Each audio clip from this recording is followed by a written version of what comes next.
with you maybe how I got to where I am today, to be a representative representing Southwest Missouri in the Missouri House of Representatives. How I came to find myself here in this situation. I want to tell you a little bit about that, and I think you might be able to relate to my story and my circumstances. And then I want to share with you maybe just a bit, not only about how I got here, but how I did it, and the methods that I used. And I think whether you look to go into government or to business or ministry or whatever it might be, I think hopefully maybe you can transfer some of those skills or methods into your own life and to whatever your calling might be. So, like many or most of you, or maybe all of you in this room, I was homeschooled, although I'm not a purist. And by that, I mean that I was not homeschooled for the entire time. In fact, I went through the 5th grade at Knoll Elementary School, and then I was homeschooled through the completion of high school. That was a great experience, and I'm so glad that I was. I had a great education at home with my sister and my mother, and if I'd not had that, I likely would not be standing before you here today. Again, like many of you, I suspect, I grew up in church, and as a child, and then even a young teenager, I certainly would have told you I was a Christian. In fact, I probably would have told you I was one of God's greatest gifts to this earth. And so humility was not something that I had a lot of, you might say. And that's because I was actually in an unregenerate condition.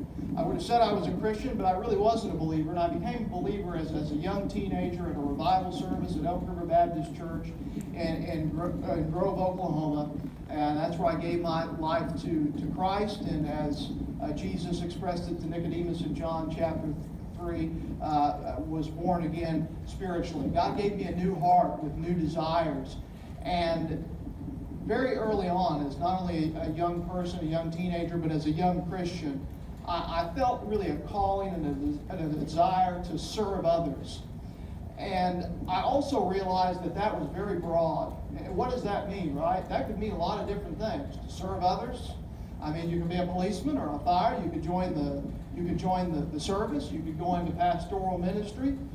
You could do any number of things. And I did think for the first few years there that I likely was going to go into full-time pastoral ministry, something like that, be a shepherd.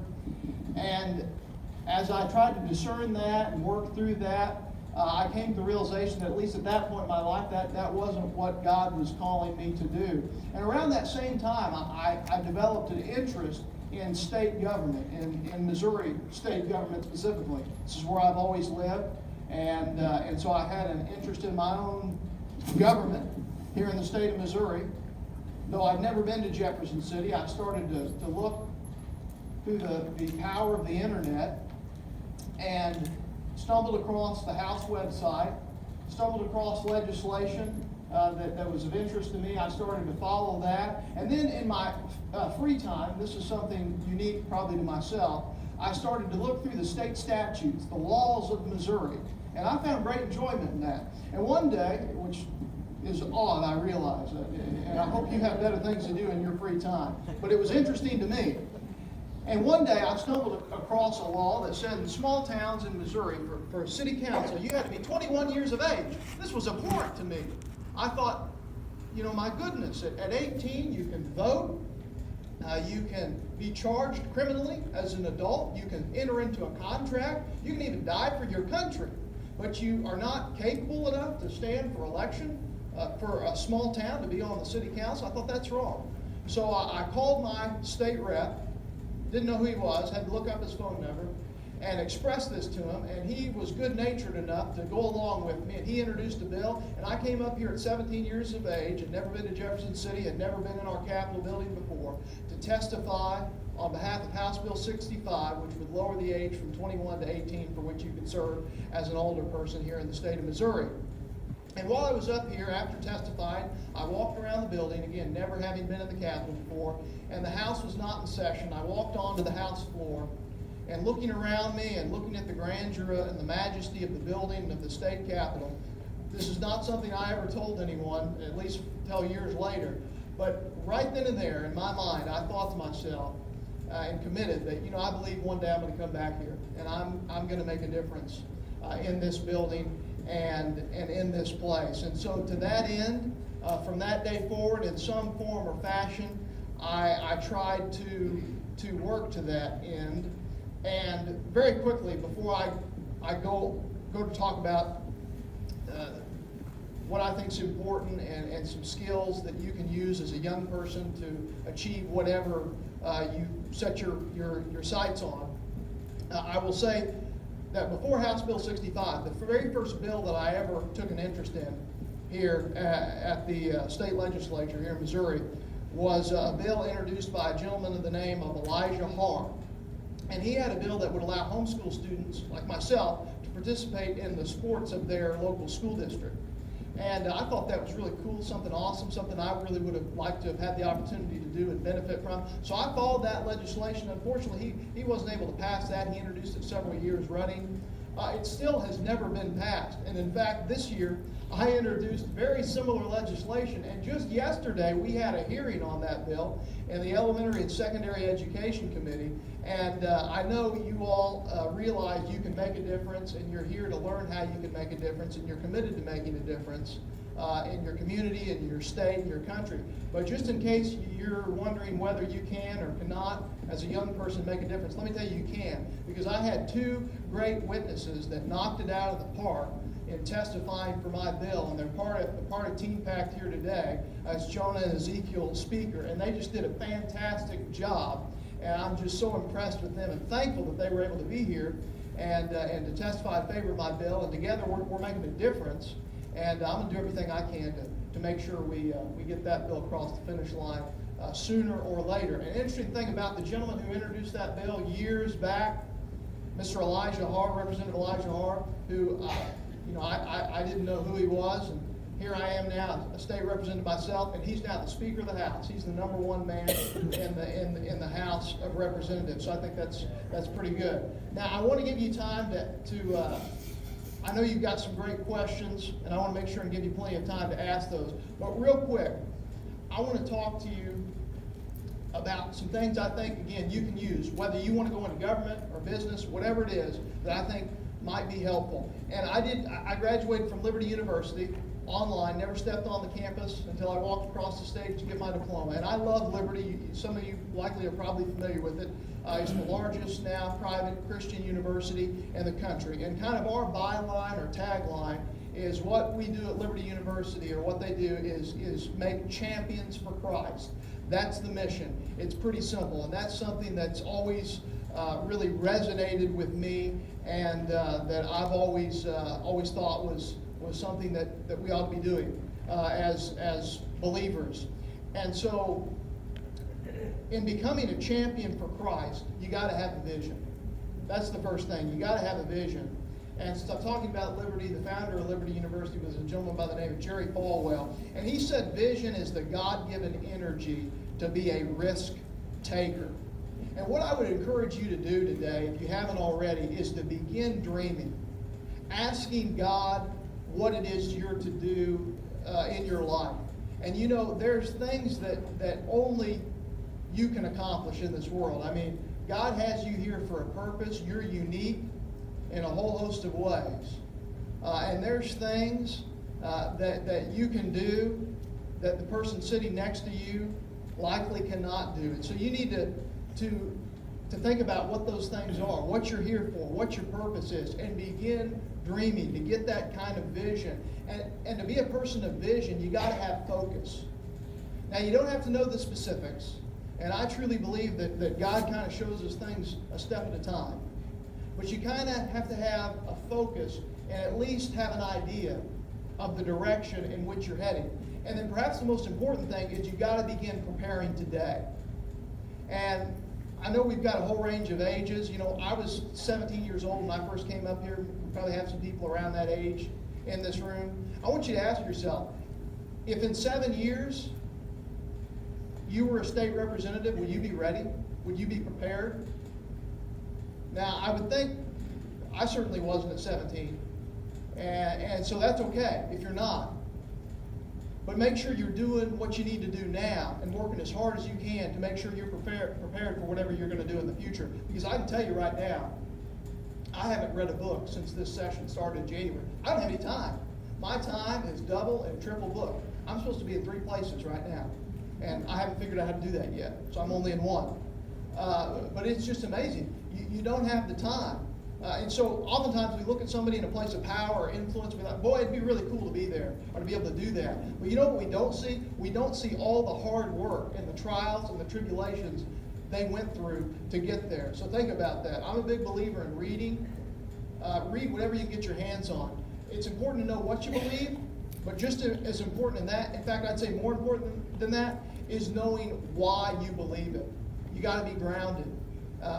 For myself, that means being grounded in the Word of God. I think that's really important, especially in this day and age. But as I go up here at the seat of government, I'm someone who believes in small R Republican government, in individual liberty, in the Constitution, and you got to know your stuff, or else you're not going to be able to defend it when people are coming at you from all sides, and people that certainly do, and they certainly will disagree with you. Now, I have a few things, and I printed out some papers. I think I've got enough for everybody, and we might leave them on the table there if you want to take one. That might help you when you leave. But I have a few questions that you can take those things and write them down, keep a hold of it, look at it in 5-10 years, or just be thinking about these questions. I think about these questions, even myself, still today, all the time. I think they're really helpful. And here's the questions I want you to think about and ask yourself. And that is, what do you really want to accomplish in your life? What do you really want to accomplish in your life? And then here's another question for you. What would you try to do if you thought you might succeed? What would you try to do if you thought you might succeed? And then, playing off of that, what goals would you set if you knew you could not fail? So what would you look to do if you knew you could not fail? And then as it relates to all of that, my questions to you would be, when it comes to those goals that you would set, those things you would like to do, what price are you willing to pay? What sacrifices are you willing to make? So I had an idea about something I thought I wanted to do, and I wanted to do it sooner rather than later. Honestly, I didn't realize I'd be back here quite so soon, or this young myself. But I was determined to do whatever it took to get where I wanted to go and where I thought God was calling me. And so for me, that meant working full-time while going to school full-time, paying my way through school. It wasn't easy. It was hard, in fact. But the things worth doing usually are hard. And then when you think about what sacrifice you really make, I had a full-time job, and I saved up for years, and then to run my campaign, I quit my job to run a campaign so I could knock on 3,000 doors and do everything I needed to do. And through that hot summer, I lost 10 pounds as well that I wasn't intending to lose, didn't have to lose. Well, what sacrifice are you willing to make? It's hard to accomplish your goals, to get where you want to go. And here's what I would say. It is hard, it is easy. We don't always succeed on the first or the second or the third try. We got to keep fighting, though. And here's what I would tell you as a person who now finds himself in a place of power, if you will, or influence, is that you don't measure the greatness of anybody, at least I don't, by how much power or influence they have. But the true measure of greatness is what it takes to discourage somebody, what it takes to make somebody quit. And my final encouragement or admonition, exhortation to you today would be, whatever you do, whatever you look to do, don't quit.